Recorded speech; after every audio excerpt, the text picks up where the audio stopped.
Gue tuh penasaran dari dulu, kenapa sih manusia nyiptain musik? Kan aneh ya, musik nggak bisa dimakan, nggak bisa disuruh nanam cabe, nggak bisa disuruh bikin skripsi. Lah, terus buat apaan? Terus gue googling, baca-baca jurnal, dan nemu lah seenggaknya jawaban yang rada memuaskan. Ternyata musik ada fungsinya. Kalau kalian mau tahu jawabannya, tonton video ini sampai habis ya. Syukur-syukur kalau lo mau subscribe atau share video ini.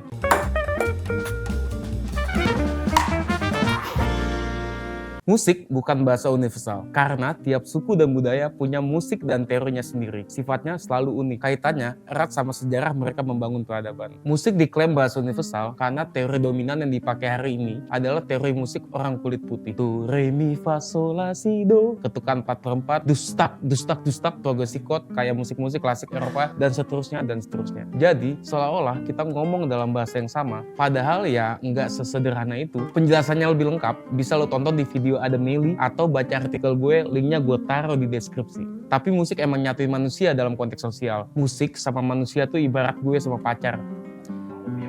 Ya enggak sih, ya lo paham lah maksud gue. Intinya musik dan manusia nempel banget kayak perangko. Tahu nggak lo perangko apaan? Musik dari zaman dulu banget nih udah ada di dalam aspek religius dan spiritual, budaya dan interaksi sosial. Ada yang ibadah pakai gendang, nyanyi, nari, nembang, sholawat, dan lain-lain. Ada yang pesan anggap dangdut, cokek, tanjidor, sampai orang ngumpul di pos kambling aja nih nyanyi slang. Asal jangan disuit-suitin sih, norak.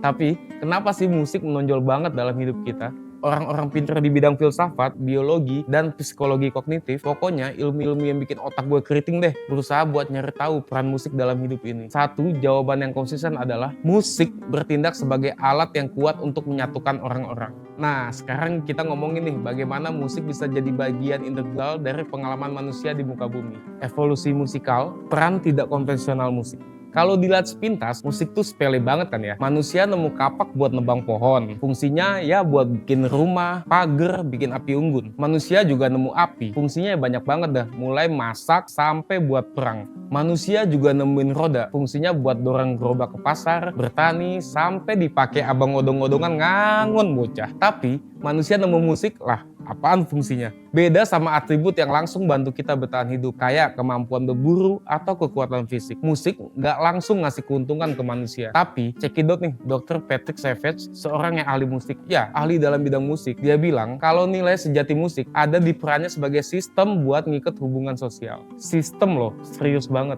Jadi, sebenarnya musik ini nggak cuma melodi dan lirik aja, tapi juga punya kekuatan ngerangkul kita sebagai komunitas. Sekilas kelihatan nggak penting, tapi coba lu pikir deh. Bisa apa lu tanpa temen-temen lu, tanpa komunitas lu, tanpa orang yang nemenin lu pas lu baru ditolak gebetan. Manusia bergantung banget sama ikatan sosial untuk kelangsungan hidup. Nggak kayak hewan-hewan lainnya, keterampilan dan pengetahuannya kompleks. Kita dipelajari lewat pergaulan, lewat ngobrol sama temen deket, lewat ngumpul-ngumpul, dan sebagainya, dan sebagainya. Ketergantungan ini menuntut cara yang efisien buat ngebangun dan ngejaga hubungan kita. Disitulah peran musik masuk. Kemampuan musik bikin orang langsung terhubung dan akrab. Nggak peduli lu CEO atau lu pengangguran, lu lulusan SD atau tamatan S3 marketing sekalipun, musik memfasilitasi lo untuk ngebentuk ikatan sosial. Nah, yang bikin musik beda banget karena di dalam musik itu ada ritme, ketukan yang pas, yang bikin orang pada gerak atau interaksi. Ini ternyata berdampak gede banget buat mengikat jalinan kasih kita. Kita. Ada penelitian yang nunjukin kalau aktivitas ritmis, contohnya kayak jalan serentak atau ngedance bareng, bisa memperkuat kerjasama, membangun kepercayaan, dan mensinkronkan perasaan kita satu sama lain. Sifat ritmis musik ini punya cara sendiri buat menyatukan kita. Nggak cuma secara fisik, tapi juga emosional, spiritual, dan kerja otak kita. Coba pas lu nonton konser live nih, lu nggak kenal sama orang di sebelah lu, tapi tiba-tiba lu bisa saling peluk-pelukan pas band favorit kalian nyanyiin lagu yang kalian suka. Atau zaman dulu, pas lu semua masih tinggal dalam gua, inget gak lu semua? Kita pakai musik buat alasan yang sama. Bisa ngumpul, santai-santai, atau bahkan ngenalin anak baru dari gua sebelah buat join sebelum besok bertani atau berburu lagi. Nah, pengaruh musik dalam ikatan sosial nggak cuma sebatas itu doang. Musik bisa memicu sistem di otak kita, bikin kita punya semangat batin buat bergerak dan selaras sama yang lain. Nah, pas lagi di kondisi kayak gini, kita jadi ngalamin yang namanya antistruktur.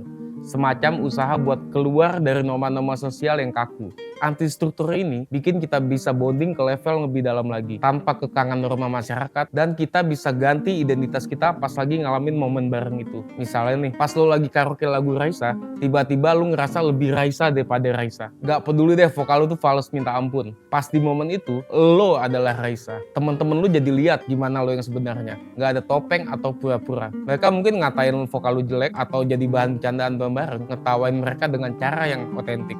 Dalam level yang lain, musik dalam kegiatan keagamaan juga kurang lebih sama. Saat kita nyanyiin puji-pujian ke Tuhan, alam, pohon, ke nabi-nabi, ke semua yang mereka percaya sebagai zat yang melindungi mereka. Kita tuh bisa bergeser identitasnya, keluar dari struktur kita yang sehari-hari, termasuk dalam mode trance, dan jadi diri kita yang lain. Dan orang lain yang ikutan nyanyi bareng juga merasakan hal yang sama. Jadi, musik bukan cuma bunyi-bunyi yang ngak-ngigok doang, tapi juga cara buat kita ngehubungin diri kita dengan orang lain. Cara kita buat survive juga. Seiring perkembangan budaya, evolusi musik ngelahirin juga berbagai bentuk dan ungkapan perasaan yang beragam. Melodi, harmoni, skala, teknik suara, vokal, teori-teori musik yang lu pelajari di sekolah itu tuh cuman bagian komponen yang tumbuh dan berkembang dalam masyarakat. Musik dibangun dari aspek-aspek dasar dalam masyarakat yang penting banget, kayak sejarah, persaudaraan, dan rasa percaya dalam komunitas. Bisa dibilang, musik ngerekam perjalanan panjang kita sebagai manusia. Tapi, nggak kayak jurnal ilmiah yang jelimet. Kita bisa dengerin rekaman sejarah manusia sambil ngopi, ngeteh, duduk dalam mobil sama kekasih, menyusuri jalan ibu kota. Padahal nyetir juga nggak bisa gue.